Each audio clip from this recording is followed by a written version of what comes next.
Hello বন্ধুরা, তোমাদের জন্য আবারও নিয়ে আসলাম সেই লেভেলের একটা বিনোদন ভিডিও। সাথে আছে বাস ভাইরে ভাই, হাসতে হাসতে পেট ব্যথা। আর ভিডিওটা ভালো লাগলে অবশ্যই শেয়ার করে দেবেন। তো চলুন আমরা ভিডিওটা দেখি। মনে আসলে সব করেছি, সিনেমা করেছি, গান করেছি, নাচ করেছি, উপস্থাপনা করেছি। দিন শেষে আমার এই হিজাবটা যে স্বস্তি দেয়, আমার আল্লাহর কাছে ভরসাটা যে স্বস্তি দেয়, সেটা আমি কোথাও পাই না। সেই পরিবর্তনটা নিজের সাথে করেছি এবং মৃত্যুর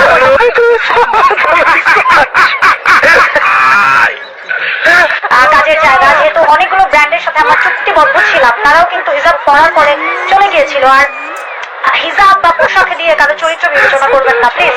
মানুষের চরিত্র বিবেচনা করার জন্য বিশেষ করে আমার সাথে এক গ্লাস পানি খায়েন, এক কাপ চা খায়েন, তারপরে আমার চরিত্র নিয়ে কথা বলুন। বিকজ চরিত্রটা কখনোই আসলে পোশাকে হয় না, পোশাকে হয় তোমার ব্যক্তিত্বটা। আচ্ছা, আমি বুঝি না আপনারা এরকমটা কেন শুরু করে দিচ্ছেন। আপনারা কি আমাকে সোশ্যাল মিডিয়াতে থাকতে দিবেন না? আমি আলু ভর্তা চৌধুরী, আমি কি এমন ভুল করে ফেলেছি? ওই সময়টায় দেখেন, আমার এর আগে 3টা-4টা বিয়ে হয়েছে। তারপর যখন রাসেল ভাইপারের সাথে আমার ঝামেলাটা হয়েছে, তখন মনে করেন যে আপনাদের থেকে সিম্পাথি পাওয়ার জন্য আমি হিজাব পড়েছিলাম, নয়তো আমি মামলাটা সফলভাবে জয়ী হইতে পারতাম না। আর রাসেল ভাইপারকে আমি জালে পাঠাইতে পারতাম না। তার জন্য আমি হিজাবটা পড়ছিলাম, ক্যারি করছিলাম। এখন আমার তো 5 নাম্বার বিয়ে করতে হবে। তো আমার হিজাব পরে থাকলে তো আমাকে কেউ পছন্দ করবে না, আর আমি কচি কচি ছেলে পাঠাইতে পারবো না। এই জন্য আমি আবার হিজাবটা ছেড়ে দিয়েছি।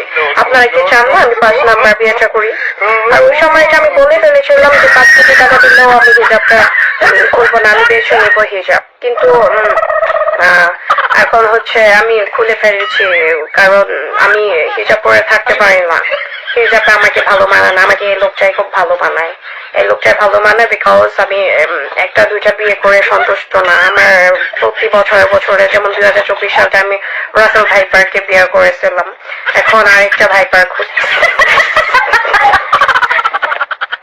কুল জনগণ, কুল কুল কুল। অনেক কন্ট্রোল করছি নিজের, ওকে, অনেক কন্ট্রোল করছি। Bye bye. নেক্সট ভিডিও যদি আপনারা চান, ইনশাল্লাহ আনবো। ওকে, বাই।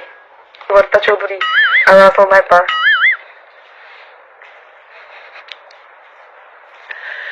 এরকম সুন্দর সুন্দর ফানি ভিডিও পেতে হলে আমার সাথে থাকুন আর ভিডিওটা তাড়াতাড়ি শেয়ার করে দেন। ধন্যবাদ সবাইকে।